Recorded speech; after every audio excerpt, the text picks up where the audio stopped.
You bring the onions home from the store, still in their net bag, and you set them on the counter and think no more of it. And a few days later, you open that bag and your heart sinks, for there are little green shoots pushing up out of the tops, and the bulbs give soft under your thumb, and the smell has gone off. And when you cook them, the flavor is half gone, flat and weak, where it should be sharp and sweet. So you throw them out, or you cook them and are disappointed, and you tell yourself you simply bought too many. But you did not. Onions do not spoil because of time. They spoil because of one small habit in how they are kept. And once you change it, an onion will hold firm and full-flavored for months, right through the winter, the way the old women kept them in the cellar long before there was a store to buy them from. So here is the thing to understand, the root of the whole matter. An onion is not spoiled by the days passing over it. It is spoiled by damp. That thin, dry, papery skin on an onion is not there for nothing. It is the onion's own protection, and it only does its work when there is dry air moving freely all around the bulb. Shut the air off, trap the damp against that skin, and the onion begins to sweat. And once it sweats, it softens and sprouts and rots. So the whole secret of keeping onions, every bit of it, comes down to one thing: keep them dry and keep the air moving around them. Everything I am about to show you is only that same truth in its different shapes. Quick word before we go further. My name is Esther Yoder, and the old household ways handed down to me, the kind I am sharing today, and a great many more besides, are far more than I could ever fit into one video. I have gathered the whole of them into a book, and you will find it at eliasyoder.com. If today's tips serve you, that is where the rest of what my mother and grandmother taught me lives, all in the one place. Now, to the onions. My grandmother kept onions by the bushel through every winter of her life, and never a store to help her, and she taught me at her own cellar door the whole of what keeps them. She would say an onion wants to breathe, and if you smother it, it dies, plain as that. She never once brought an onion into a closed bag, for there were no such bags then. She pulled them from the garden, let them dry in the air till the skins went papery, and hung them or laid them where the air could move, and they saw the family clear through to spring. That is the wisdom under all of this, that an onion is a living thing that wants dry air, and the whole of keeping it is only giving it that. So let me take you through it, one step at a time, in good order. The very first thing, the moment you get your onions home, is to get them out of the plastic. That net or plastic bag they come in is the single biggest reason your onions spoil, for even a bag with a few holes in it still traps the damp against them, and the onions sweat in there and go soft and sprout before you can use them. So the first thing, before you do anything else, take them out of that bag. Do not leave them in it for convenience, for that convenience is the very thing rotting them. And along with that, one more thing about where you set them, for it matters as much. Keep your onions and your potatoes apart, in two different places, not together in the one bin the way most folk do for tidiness. The potato holds a great deal of water and gives it off steadily into the air around it, and that damp coming off the potatoes settles on the onions and makes them rot and sprout the faster. My grandmother knew to keep them apart in the cellar, the onions to their side and the potatoes to theirs, and it is the same in your kitchen. Just parting the two, onions here and potatoes there, and both will keep far longer and sprout far slower. It costs you nothing but the setting of them in 2 spots. Now, once they are out of the plastic, where do they go? Into something that breathes. A basket that the air passes through is ideal. An open woven basket or a mesh sack, anything with the air moving through it. And if you have no basket, a plain paper bag will do the job well, and you likely have one from the shopping already. Take that paper bag and punch a few small holes around the sides of it, like little windows for the air to pass in and out, so no damp gets shut inside, and put your onions in it. And do not crowd too many into the one bag, for if they are packed tight and pressing against one another, they cannot breathe and they spoil the faster. Give them room. A paper bag with a few holes punched in it and not overfilled makes a fine, cheap keeper for onions. Then you set that basket or bag in the right sort of place, and the right place is dark, cool, and dry, with the air moving.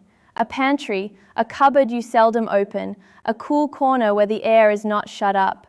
Onions want it cool but not cold, somewhere in the range of a cool cellar, cooler than a warm kitchen but well above freezing.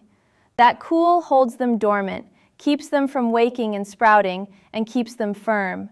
A cool, dark, dry pantry or cellar corner with a little airflow is the whole of what they ask, and kept so, dry and airy and cool and out of the light, onions will stay firm in your hand and full in their flavor for many weeks, even through the months of winter, all because you gave them the one thing they needed, which is air. Now here is a trick that looks strange the first time you see it, but it is old, used for generations, and it works beautifully, and it is my grandmother's own way near enough. All you need is a clean glove, or better still, a clean nylon stocking, which is the old way of it. You drop one onion down into the toe of it, and then you tie a knot in the stocking right above that onion, snug, and I like a bit of string tied there instead of a hard knot, for then it unties easy later. Then you drop in a second onion above the knot, and tie again, and a third, and so on, until you have a long chain of onions, each one shut in its own little pocket, none of them touching the next. And that is the beauty of it, for 2 reasons. The first is that each onion hangs separate, not touching its neighbors, so if one onion should go bad, it cannot spread its rot to the others, the way one bad onion in a bin will take the whole bin down with it. Each is kept to itself. And the second is that hung up this way, the air moves freely all around every single onion, keeping each skin dry, keeping the damp from ever settling, holding off the mold and the sprouting. You hang the whole chain in a cool, airy place, a pantry corner, by a window, wherever the air stirs. And when you want an onion, you just snip or untie the bottom pocket and take one out, and the rest keep hanging. The stocking you use again and again. It is a simple thing, but done right, onions kept in the hanging chain stay firm and sweet and good for months on end. My people hung their onions to keep them so long before there was any other way, and it is as good today as it ever was. Now those are the ways to keep your whole onions, and they are the heart of it, the cool, dark air and the hanging, the ways that ask no machine and no cord and cost you next to nothing. But the video I am sharing from goes on to 2 more ways that lean on the cold boxes, the ice box and the freezer, which I do not run myself, but many of you do. So I will give them to you plainly for what they are worth. For a cut onion is a different matter. For when you have used only half an onion and want to keep the other half, here is the way, for those of you with an ice box. A cut onion weeps its moisture from the cut face, and that wet is what turns it soft and slimy and sour. So first, before you store it, take a dry paper towel and blot the cut face dry, wiping that moisture off. Then lay a dry paper towel in the bottom of a lidded container, for the towel acts like a little sponge to drink up whatever damp the onion gives off, and keep the inside dry. Set the half onion in on the towel, close the lid tight, and put it in the ice box, and it keeps crisp and good about a week. If the towel goes damp after a few days, put in a fresh one. And the sealed lid does one more kindness, that it keeps the onion's strong smell from spreading through the icebox to your other food, while the towel takes up some of that smell besides. Keep it sealed, keep it dry, and the cut half is there crisp and ready when you want it. And the last way, for those with a freezer, is for when you want onions always ready to cook and no worry of them spoiling at all. You peel your onions and cut them up small for frying or larger for the soup pot, however you will use them. Then into a freezer bag or a container, and if you use a bag, press all the air out of it before you seal it, for that keeps the flavor and holds off spoilage, and into the freezer they go. Frozen onion keeps its good strong flavor for the cooking and holds well about 6 months. And when you cook, you take out just the handful you need and drop it straight into the hot pan, no thawing at all. That is the machine's way, and useful if you keep a freezer. My own way stays the cool cellar and the hanging chain, which want no power at all, but I will not keep a good tip from you for the sake of it. Now think a moment about why so few people know any of this, why you were left to watch your onions rot in the very bag they were sold to you in. It is worse than a plot, for no one had to arrange it. The onions are sold to you in the plastic bag because plastic is cheap for the store and stacks neat on the shelf, not because it keeps the onion well, for it does the opposite. And there is no money in teaching you that the moment you get home, you should tear that bag open and hang your onions in an old stocking in a cool corner. For a person who keeps her onions 6 months buys onions half as often. So the plastic bag is what you are handed. And the old knowing of the dry air and the hanging chain, which every grandmother had, just stopped being passed down, because no one profits by the telling. My grandmother's onions saw the winter through in the cellar for the cost of nothing, and somewhere between her cellar and your counter, that plain knowing slipped away, until a sprouting onion came to seem just the way of things, when it was only ever the bag it came in and the damp it was left to sit in. The mending of it is small, and it is in your own 2 hands, and it costs you nothing at all.